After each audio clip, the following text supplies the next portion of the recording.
The Java EE WebSockets API allow us to send different representations of a given data type over the WebSockets protocol.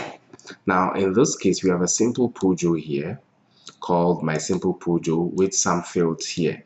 Now, what we want to do is to be able to send this simple POJO over the WebSocket protocol as a JSON its JSON representation over the WebSocket protocol. So to do that, you implement the encoder interface. Now, there are other types you can send. You can send as a binary stream, for instance. In our case, we want to send it as a text.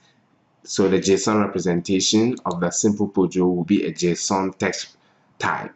So that is what we do. We implement the encoder.text interface here. We pass in the type, which is my simple POJO here.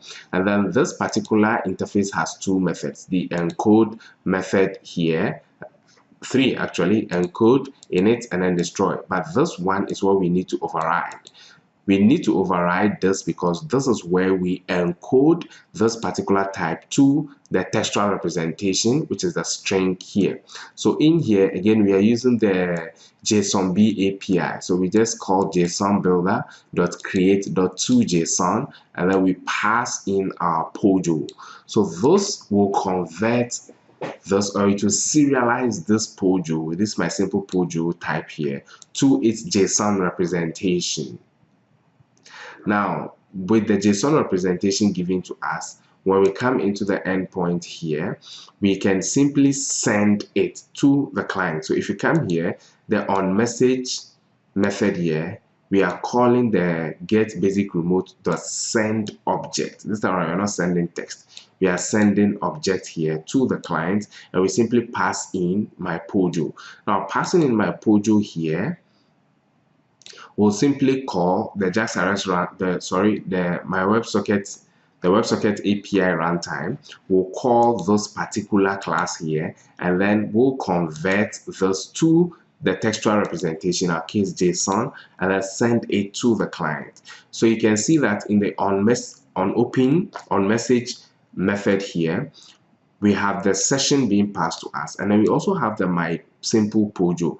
Now this assumes that the client is also sending to us a textual representation of the my simple POJO.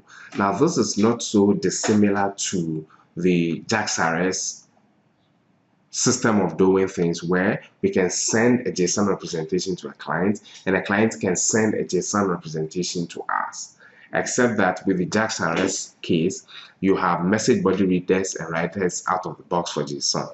In our case here, we have to implement the encoder text. Now, the client sends a JSON textual representation of my simple POJO.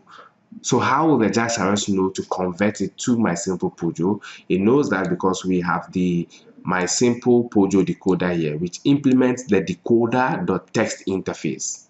Again, so my simple POJO implements decoder.text here, and in here we have the decode method, which takes a string and then does just the opposite of the encode method here. It converts the string representation to a my simple POJO representation. So again, we are using the JSONB API. We just call the JSON builder.create.from JSON. We pass in the string and then the type we want it converted to, and then this will do all the heavy lifting for us and convert the textual string to a my simple POJO representation. So these two encoders here must be registered with the JAX-RS runtime, and we do so in the @server endpoint annotation. So this annotation doesn't only take the value, which is the string path of the place we want to host the WebSocket endpoint. It also takes an encoder and then a decoder. So we have encoders and decoders. We passed in the my simple POJO encoder, and then the decoder, we did the same my simple POJO decoder. So now we've registered our decoders with the runtime. So in this particular endpoint, we are able to send my POJO, and then we are able to receive my POJO again, and the JAX-RS runtime invokes this encoder and decoder